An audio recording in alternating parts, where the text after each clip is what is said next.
Today, we're joined by Rhian Stephenson, nutritionist, naturopath, and founder of Artah, the practitioner-led supplement brand built around a core belief: performance starts with your health. Rhian had seen firsthand, both in clinical practice and as a founder herself, how many people push themselves to the point of burnout while building a business. Her mission with Artah is not only to create targeted, science-backed supplements, but also empower people, especially entrepreneurs, to protect their minds and bodies as they grow their careers. In this episode, Rhian is so honest about her own story and gives such practical advice for anyone starting or already running a business, because you cannot ignore your health. And as we know, adrenaline can only get us so far. Hi, Rhian. It's wonderful to have you on How to Start Up today. We are going to get into talking how to build a business and stay healthy, which I'm so excited about because we're recording in December and it's bleak out there. But before we get into that, I'd love it if you could introduce Artah, the brand that you founded. Yes, absolutely. So as you say, my name is Rhian. I'm a nutritional therapist and founder of Artah. Artah was founded about 4 years ago now, and we do evidence-based nutrition plans and supplements just to help you live that high-performance lifestyle, whatever that means for you. And I'm really passionate about Artah because as a practitioner, I know how impactful good quality nutrition and supplements can be to someone's life, especially to someone who's trying to build a business in the midst of everything else. Thank you for doing it, because it's so needed. And I think a lot of people who haven't started businesses are like, oh, you're so lucky, you have so much freedom and what a wonderful life you live. And like, it's the hardest job, in a good way and a bad way sometimes. But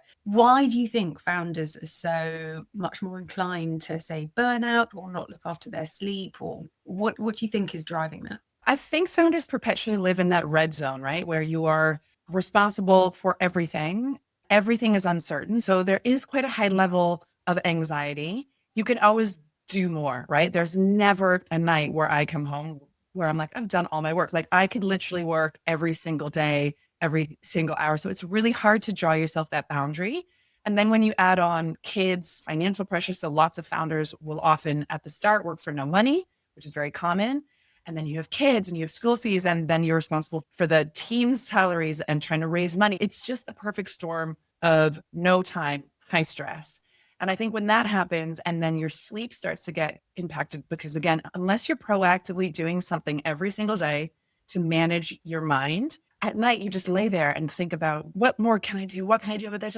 And so then once sleep also starts to suffer, you're in that perfect storm of being time poor, overly stressed, and underly slept. And I think that is just a disaster for health. Yeah, burnout, hideous. And it's, I don't want to say it's glamorized, but people go, oh, I really burnt out. And it's like a badge of honor, especially in Britain, I think. In the US, maybe not so much. In Australia, not so much, because health and wellness is so much more at the forefront there. But what would you recommend founders start as a basic habit to get going with their balance?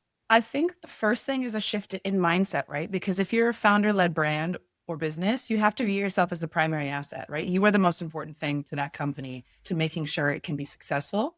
So if you don't take care of yourself, it just won't work, right? Like you can only go for so long. So I think understanding the importance of self-care, not in a negative way, right? I think especially as women, we're trained to think about food and fitness in terms of body weight and how we look, but actually thinking about it in terms of mental performance, mental energy, your ability to make good quality of decisions and stay calm when things get tough. That is completely related to your health and how well you feel in your body. And so understanding that you can't separate those two, I think, is one of the most important things at the start. Very good point. And I'm beginning, after 6 years of being self-employed, to understand when everyone says you've got to be okay with the weight of responsibility. And it's everyone has said this, and it comes in different ways. They're like, oh, I'm responsible for a team. I'm responsible for my clients. No, I'm responsible for myself, which when you're under so much pressure anyway, is another level of pressure. And that's really hard. So you've said performance is personal. When did you realize that your health was directly impacting you when showing up as a founder? I think it's hard to hide from a team, right? So when you're a founder, when you're a team of one or two, it's easy. But when you're showing up and you're supposed to be the leader and you get a bit moody and you're negative and you're on edge and you're irritable, that's contagious, right? You can't expect your team to stay positive and stay motivated if you can't do it for yourself. So I think just having a team is like holding up a mirror, and it can feel like a lot, but it's one of the things, it's kind of like having kids, right? It's the same, it's the same thing. Like when you can't show up for your kids because you're moody and you're snappy, you can't expect them to be calm because it all starts from you. And I think that understanding that and not getting angry at it, because at first you can be like, it shouldn't matter what kind of mood because you can fight it a lot, but really like being a founder is about taking ultimate responsibility, right? And so it's all about that, keeping the growth mindset, being like, okay, like it's all about me, not in a self-involved way, but how I show up will be reflected in how my team shows up, right? Or yeah. So I think things like that. And then also just understanding. So when I was young, I was a competitive swimmer. So everything I did was about making my performance as good as it could be, but whether that was sleep or recovery or food. And then you go into the world and you don't have that. And it takes you quite a while to link, well, actually, it's the same, right? Like if you want to run a business well, or even be a top employee or run your family, you need to give yourself the tools to perform because it's tough, right? So really, when you are a founder, I think it's about understanding that like how you show up every day, that's your performance, right? Not in a performative, inauthentic way, but just like what you want to do is really linked to how you feel, right? So I think, again, it's just going over that and making sure that is at the front of mind all the time. So definitely I have learned from every single guest that it's mandatory. You have to look after yourself. But you had some professional training and some obviously great coaching in younger years. For people that haven't been a professional swimmer, what would you recommend to them to understand their own biology? Yeah, it's super hard. So look, I think one of the things that nutritionists love to get people to do, and people find it quite dull, but it's so powerful, is just a food and energy log, right? Just track yourself for 3 weeks, for 1 month, not for 3 days, and just see, what am I eating? How am I fueling? Am I crashing with energy? Am I sleeping well? Like understanding how you eat as an overall pattern, I think is really important. And we don't often think about it in a realistic way, right? If you ask me now how many coffees I have a day, I'd probably say 2, because in my head, 2 is my limit. But actually, if I tracked it, it creeps up to 4 very easily, right? So it's not that we're lying intentionally. It's that you get into automatic mode and you just start doing habits that maybe don't necessarily feel you as they should. So first of all, understanding your dietary pattern, I think, is really important because everything starts with food, right? Even if you don't have time to exercise, you have to eat. So making sure that food is the fundamental kind of pillar of your health is extremely important. And it's the thing we know the least about and are taught about the least. And so we really need to take it upon ourselves to understand that. Whether you do the research yourself or you see a nutritionist, it has to work for your lifestyle, but that really is the core. Then you have to think about movement, right? Like movement is so important, especially for founders who can be trapped at their desk for 16 hours, right? Tech neck. Yeah. Yeah. And just not even getting air, not even getting movement, right? So you have to find a way also to get some type of fitness in that A, you enjoy, and B, you can do, right? So like one of the mental shifts I had to make when I left my first business, which was a fitness brand where I could train anytime for free for a whole hour. I didn't have kids, right? So like I could easily go and do a couple classes. Then to being a founder at home with 2 kids is that I'm never going to have the perfect workout. It just won't happen now. So I just have to be super positive about what I can do. So now like I'm super happy. If I can do a 20-minute hit, I'm happy. Whereas 5 years ago, if you said you can work out for 20 minutes, I'd be like, it's not worth it. I'm not going to do 20 minutes. It's got to be an hour because you have this idea of what the perfect work like. So you also really need to let go of that. So something's better than nothing. Absolutely. Sure. Yeah. And it's about that consistent habit. And the more you do, the more you can do, right? Because I think also when you're unstructured and you are thinking about adding things into your life, it can feel very overwhelming. But actually, once you have fitness and nutrition as a backbone, you unlock so much more energy because when you train, you have time to switch off, right? You get the clarity, you can get ideas, or you just have a break from your phone and from your computer. When you eat well, so your blood sugar is controlled instead of going like this, you feel more calm. You aren't as irritable, right? So it feels like a lot at the start, and that's normal, but actually it gives you a lot more freedom within your week.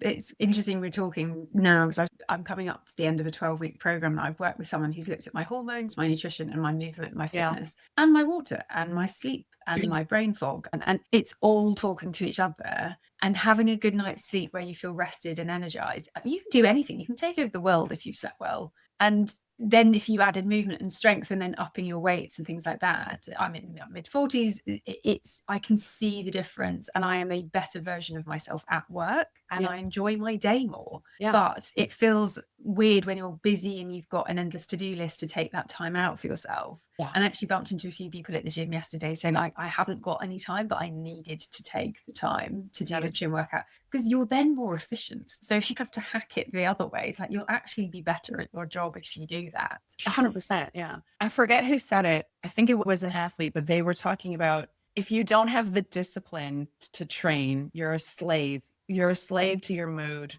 to your energy, to what you feel like that day, right? So it all starts with that self-discipline, not in a punishing way, in a way where it's no, this is how I take care of myself and this is how I perform. Because if not, if I had to rely on motivation to go and have a run, I wouldn't do it. I've always got work. I'm tired. Like, it was pouring with rain this morning. I went for a run and I was like talking myself out of it for a good 20 minutes. Like, I'm not going to run all day. I did it and I feel so much better. I feel so much happier. I can't wait for the perfect weather or the perfect amount of energy or the perfect anything, because you're just going to be waiting forever. So I think something that people ask me tons is, how do I stay motivated? And I just say, I'm not always motivated. Sometimes I find it so hard. I miss so much with my kids. I don't see my friends as much, but I'm disciplined. And the discipline is the stuff that gets me through. It's when I can enjoy myself more. I can feel better. I can feel healthier. I can be more present with my kids because I've taken care of my mind. Oh, I love that. And then also when you show up for work in your team, you'll be the best version of yourself as well. So if somebody's thinking about starting a business and they're currently employed by somebody else and they've got a kind of mandated week, and I miss this in a way that I used to get up at 6, go to the gym, get the bus to work, be at my desk by 9, do what I was told. And having someone else tell me what to do felt like quite a luxury now. Someone just tell me what to do. I don't want to make any more decisions. I don't want to have to decide everybody else. Yeah, no, it's really hard. There's a huge mental load. I miss having a boss some ways, because also there's no one that you can, and this sounds terrible, but there's no one you can blame. There's no one you, oh God, that person's asked me to do this. It's all me. So hard. Yeah. What would you recommend a new founder do to prep themselves if they're about to enter the world of self-employment? I think just going in eyes open, right? Like understanding that this is a test of your mental capacity, I think is really the key. I think you really need to have a plan to take care of yourself, to understand that it's going to be mentally super challenging and something has got to give. And so you have to prioritize that. I think you have to surround yourself with a really good team. I think sometimes founders are inclined to hire people like themselves because you build the rapport really easily and you're like, oh yeah, it's familiar. Yeah, you need people with the right skill set, and they don't necessarily need to be like you, but they need to be able to contribute. So understanding how important a good team is, I think, is really important. And then even maybe finding a mentor, right? I remember when I ran the fitness business, at the start, I was so overwhelmed, but because I was like, I don't know how to do this. Like, how do you even be a CEO? Like, what do CEOs do? And I remember calling this person who then became a mentor. And I was like, well, what do I do? How do I get this done? And he said, look, being a CEO is just making calls all day, every single day. Like 80% of them are going to be wrong or not quite right. And then you have to wake up and do it again and say, and it's just repeat. You have to learn from every decision that you make. You have to be completely open to critique, right? Not in a bad way, but again, it's in that way. Think of yourself like an athlete. Even when athletes win, their coach will tell them, okay, your arm was good here, your elbow could be higher, because every single time you do it again, you want to be better. So it's about understanding that everything you do is a bit of a test. It's test, learn, and go again. And just understanding that so much of it is a mental game, I think is really important. And then because of that, just being super passionate, right? Because I think there's a romanticism of being like self-employed or being a founder. It's super hard. Like you said, it's super hard in the best way, but it is not romantic.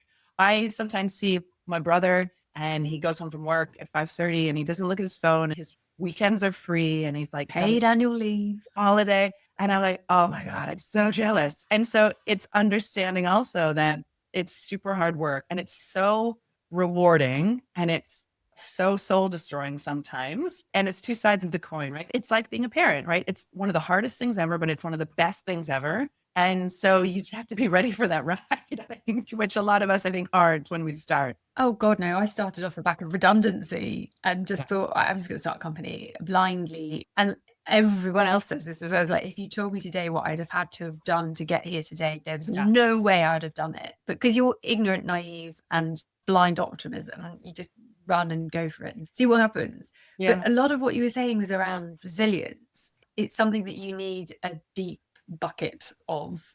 How would you recommend people work on building their resilience? And especially if you have to raise money, right? When we raised, I think I got 100 no's to get 3 yeses. So it's the rejection, or sorry, that's not what it is, but that's how you take it, right? You're like, oh my God, I'm not good enough. They don't like me. So in terms of building the resilience, so again, it all goes back to those foundations. What are you proactively doing to manage your mind, whether it's meditation, yoga, walking, pages, whatever it is for you, you've got to make sure that's a priority.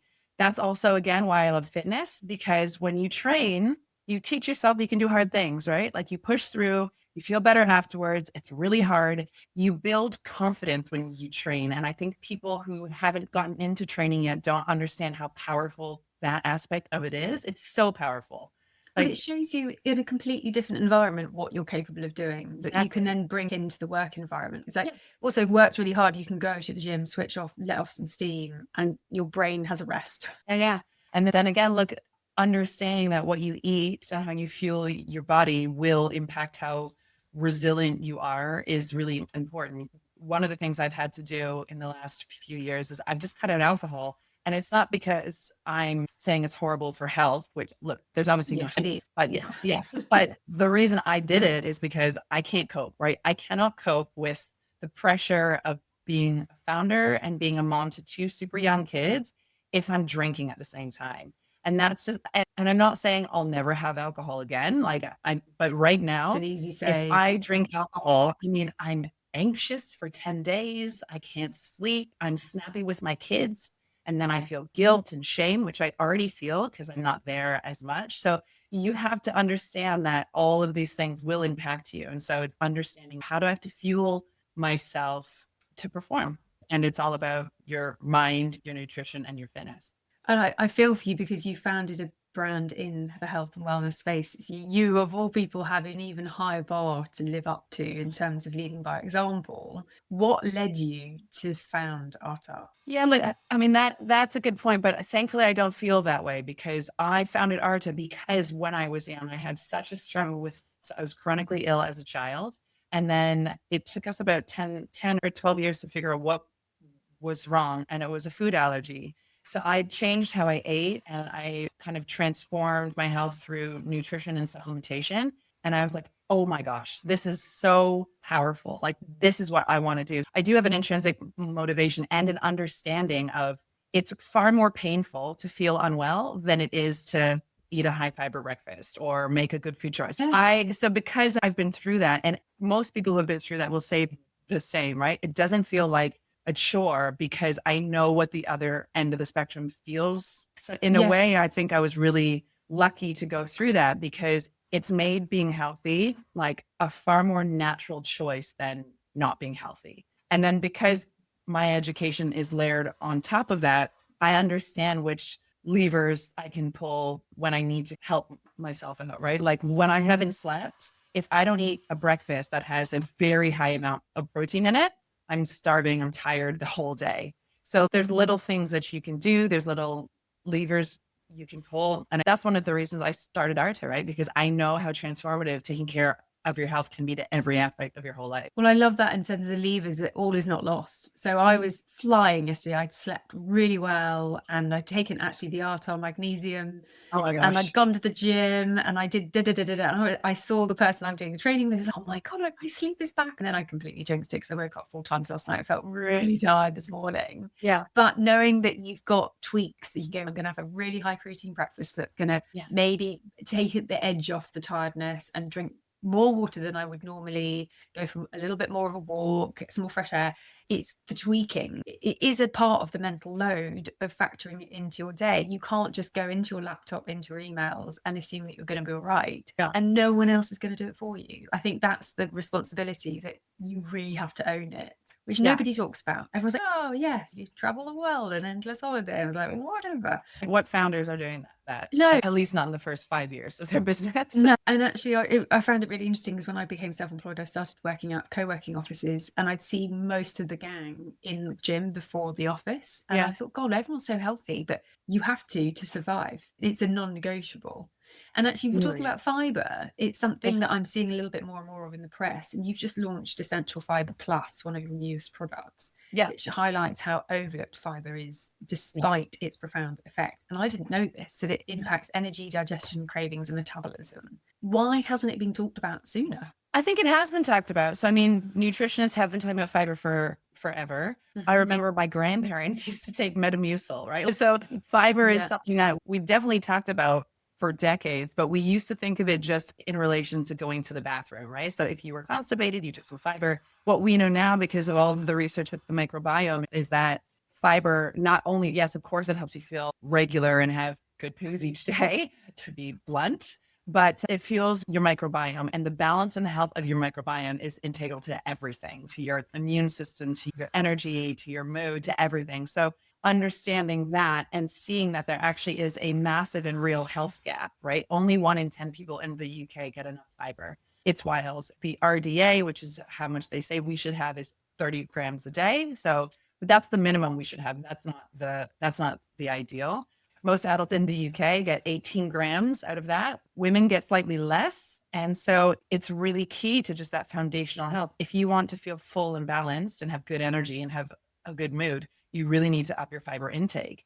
So I'm not saying you should take a supplement over eating food, but sometimes, the supplements are just the things that can help you get there fast, right? Because changing how you eat, especially as a founder, it can take months. It's really tough. So yes, you absolutely should work on that foundational nutrition in terms of fiber, veggies, your protein. But if you can take something that helps you get there and helps you feel better faster, as long as it's safe, you should do it. As we know, we talked at the top, it's mandatory, but taking those small steps to have new habits that set you up. And then once the habits, you don't think about them. You just roll through your day doing these good things that bolster you. Yeah. But as a practitioner-led brand, Artah taps into a lot of clinical insight.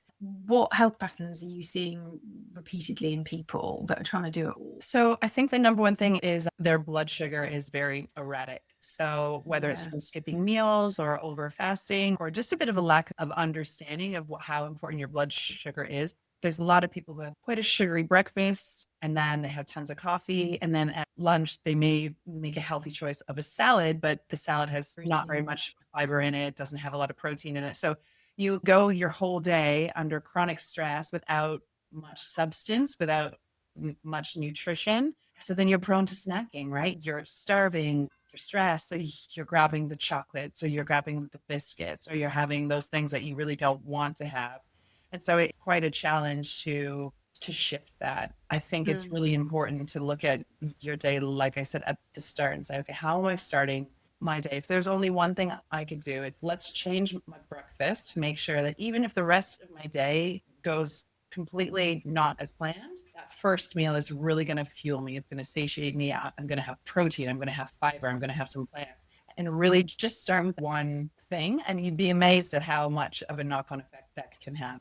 This is it. And adrenaline can only get you so far. And I look back at my first 3 to 6 months, and I was waking up at 4 or 5 in the morning, so excited that I was starting a business and totally fine. And normally I'd be an 8-hour sleeper. And suddenly I was like flying. I was like, this is great. And no wonder you're doing so much. You're basically not sleeping at all. I'm like, I've got so many more hours in the day. I can do so much more. And then I hit a wall and I was so tired and jet lagged from it, because your body, whether you want to override it or not, it won't let you. It will stop you and send you massive alarm bells if you don't listen. And on that, with female founders, they're also carrying the hormonal and emotional loads that aren't talked about enough. What would you recommend female founders pay attention to when they're building their businesses? I think it's even more important for women, right? Because again, like you say, we are we're cyclical. We don't have the same biology as men. It changes every week. And then on top of that, quite often we carry the emotional load at home. Not always, but it's very common.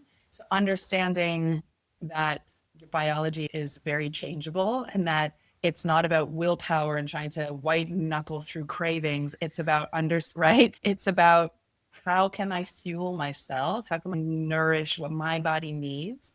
And just understanding from there. And I think you said something really good there, which is like your body is saying it, like it's telling you stuff, right? You have to listen to your body. All of these things, like your periods might start to change, your bowel habits might start to change. It's really important to just notice what's going on and then just take a moment and say, okay, hold on. Is this just a one-off or is this becoming a pattern? So it's understanding that we do need to make sure that we prioritize our health, because whilst you can definitely go pretty hard in your 20s, I did. And I was like, I'm fine. I still look great. I got tons of energy. Like, great. There's no way I can do that right now. And so what you do in your 20s preps you for your 30s. And so like each kind of 5 to 10 years preps you for the next. And as we go towards perimenopause, understanding that your physiology changes, you will become less, whether you like it or not, right? Like we become more insulin resistant. We lose the estrogen. So our mind, we're just so much more complex in a great way, but in a way that means if we don't take care of ourselves, we're in for a pretty rough ride. And so making sure you're doing it as soon as you can, I think is good. And not out of fear, not out of kind of panic, but just out of, I want to feel great. Like I want to still perform really well and feel great and look great and have a strong mind for as long as possible. So it's about taking that power back. Yeah, it hit me a year or two ago when friends started talking about perimenopause. I'm a problem solver, and especially in comms and podcasting, there's always a way around a problem and you don't give up. And I'm Chanel trained and you get that result at the end. With perimenopause, I was like, oh, this is going to happen to me. I can't avoid it. I'm going to have to accept it and work with it.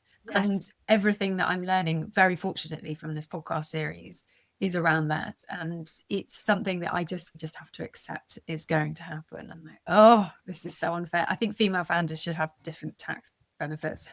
Yeah, that's a whole other conversation about healthy pay for childcare and all that stuff.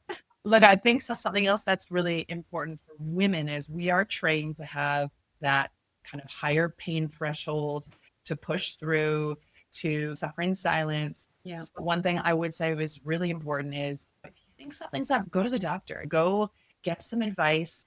You don't have to suffer in silence. We usually wait far too long to get help, especially now that we know that HRT can be so impactful, can be so powerful when it's done in a proactive way, right? Not waiting until after menopause. Understanding how important your hormone balance is and your hormone health is to your mind and to your overall kind of energy is paramount. So making sure that you're also like, okay, actually, this isn't quite normal. I actually had that experience last year. I went to see a hormone doctor because I was like, I just feel flat. Like my motivation was gone. Quite frankly, my sex drive was on the floor. Like mentally, I wanted it, but I just couldn't be asked.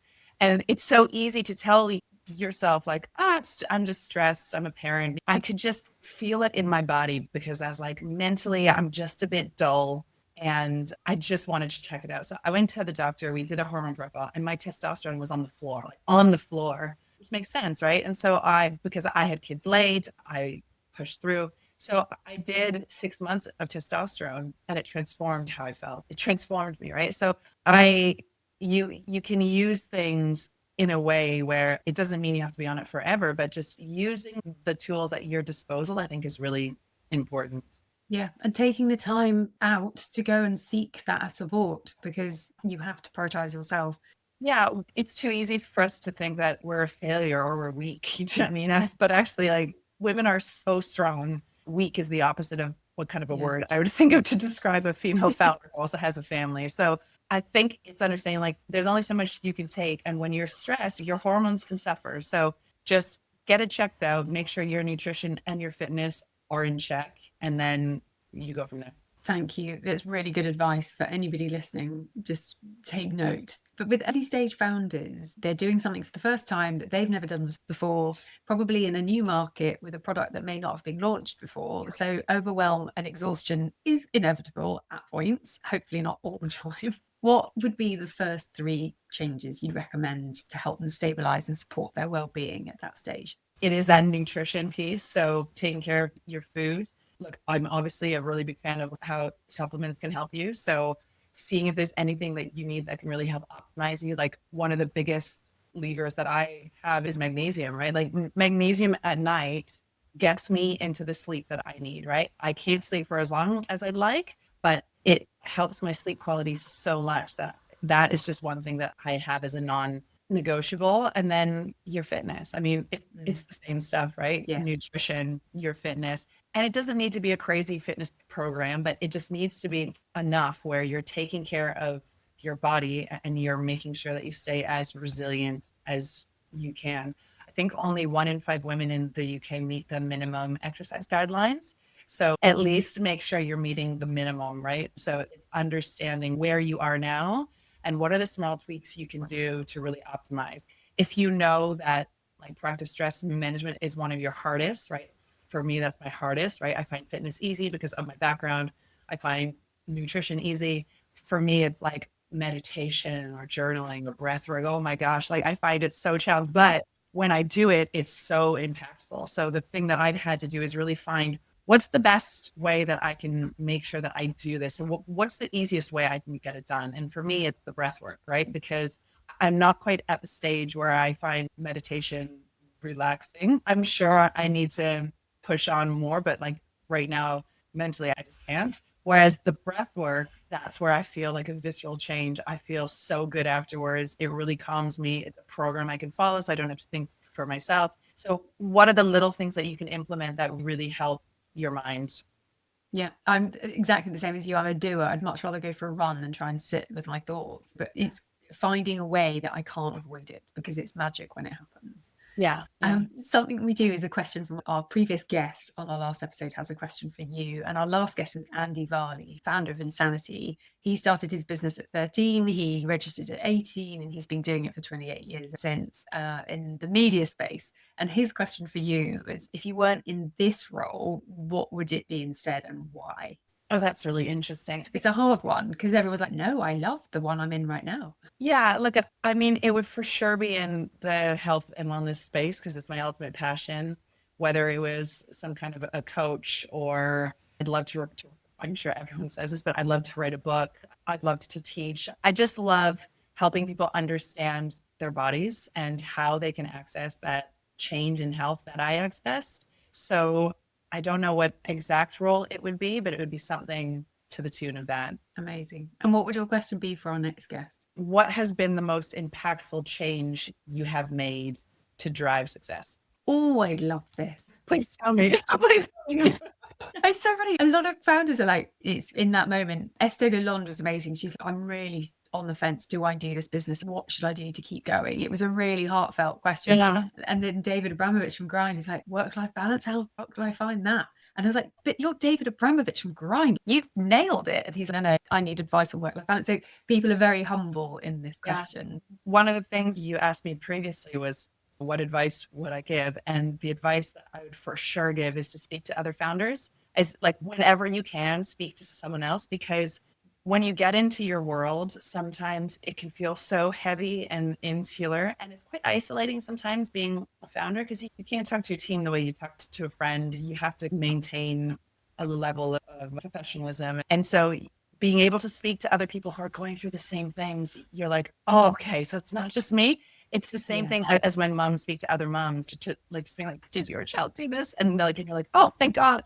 And so it's just really understanding like it's going to be tough. It's not you. Like speak to other people and it's going to help you stay mentally light. I think I need to rebrand this podcast A Problem Shared as a Problem Halved, because that's why I started it, because people kept calling me with advice. It's like, great, I'll just start recording it and then I'll share it. And I love that. It is that mutual, not even mutual mentorship, but it's my work therapy because I get to ask people all these lovely questions and then share it out. But thank you. Yeah, it's such good advice for anyone thinking of starting. Someone told me once, you can't eat an elephant in one sitting. And that's really stuck with me. It's such a great saying because we often like approach problems or breakups or mental problems. Like, I have to get over this now, or I have to find a solve now.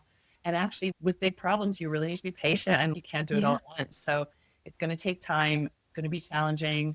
You'll have months where you're flying, where you're hitting targets, you're exceeding targets. There'll be months where you're like, am I going to make payroll? What am I going to do? I'm going to need funding. And it's all just a part of it. So it's about being like, okay, this is just going to take time. I think also a lot of founders think, yeah, I'll do this. And in 3 years, I'll be here. It really takes 3 years to get going, right? It's not going to be 3. So whatever time frame you set yourself, for most of us, there's obviously some great businesses that just fly like that.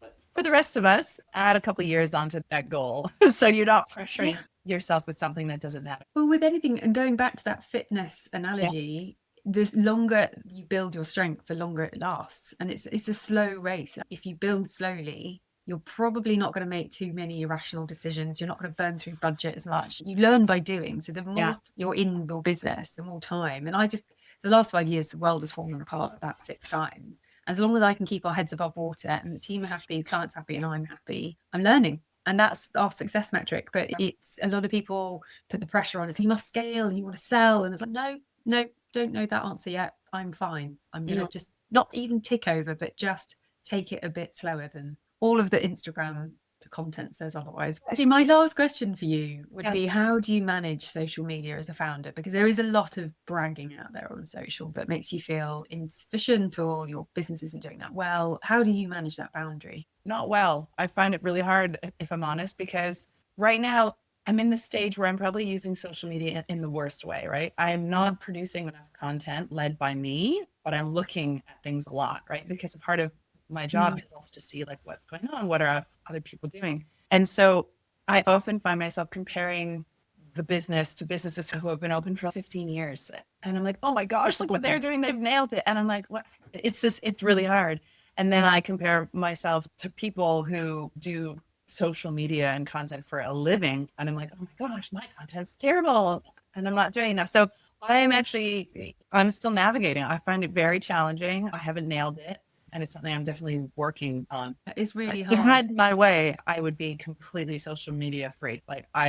It's not something that's good for my mindset, right? Like I know myself and just that constant comparison and that constant like looking at other things and the lack of productivity, and you can get into a hole where you've wasted a whole hour when you've got so many other things. Like it's just not something that suits me. So it's so interesting and so reassuring to hear you say this. I think you'll give a lot of listeners comfort because on social media, you're killing it. You've got an amazing following. It's very engaged, gorgeous content. Your brand looks so strong. The packaging's beautiful. You've got kids that you're cooking for wonderful meals, and you are sharing such useful advice. And I've saved so many of your posts of, that's like good learning for me to do. That's you're helping your followers, but at the cost to your well-being sometimes, because it can feel overwhelming and awful when you're on Instagram. And actually last weekend I deleted it and it was incredible. I had a weekend off Instagram. I was like, this is amazing. But you do need it for business. So it's finding that boundary, I think, is really hard. Yeah. So I think Artah's Instagram is great. And that's fine. I was answering kind of myself, my personal relationship. About 2 years ago, I went to Italy with my husband and it was my first holiday in a year and a half. And I got locked out of my Instagram for some reason. And at first I panicked. And then I was like, oh, great, I'm just going to do the whole. And I ended up taking 8 weeks off. The same thing, like the whole summer I took off, and the mental clarity and calmness that I felt. So since then, I've tried to reframe my relationship with it. But I think until I'm in a place where I feel confident in the amount of content that is self-led from me rather than me just consuming content, that's definitely a balance that I've got to hit. And I haven't hit it yet. It's really tough. It's tough. Thank you for sharing that and being so vulnerable about it as well. It will give a lot of people some reassurance that they're not alone with it. Problem shared, problem halved. So that's the new name. Yeah. Thank you so much, Rhian, for your time. I've loved it. I've learned so much. And please continue doing what you're doing because it's helping so many people. And thanks for your time. And you too. Thank you so much. If you'd like to contact Rhian, you can find all of her details in the show notes, along with a recap of the advice that she has so kindly shared. I also encourage you to check out our show notes where Rhian has very kindly shared a discount code for our listeners.